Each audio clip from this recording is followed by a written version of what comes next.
কাল সানডে ছিল, ভাবলাম ঘরটাকে একটু অল্প গুছিয়ে নিই। আসলে আমার ছেলে তো খুব দুষ্টু।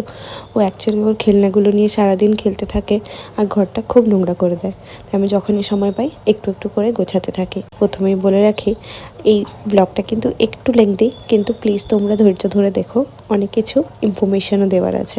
আমি যখন এই ঘর গোছাই, আমার ডেকোরেশন যে আইটেমগুলো হয়, আমি কিন্তু খুব এক্সপেন্সিভ চুজ করি না।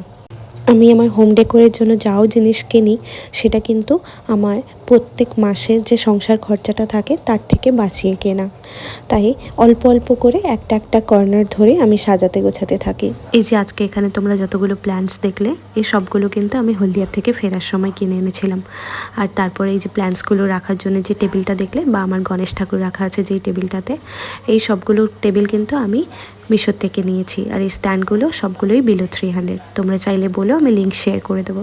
যাই হোক, তোমাদের সাথে আবার কথা হবে আমার নেক্সট ব্লগে।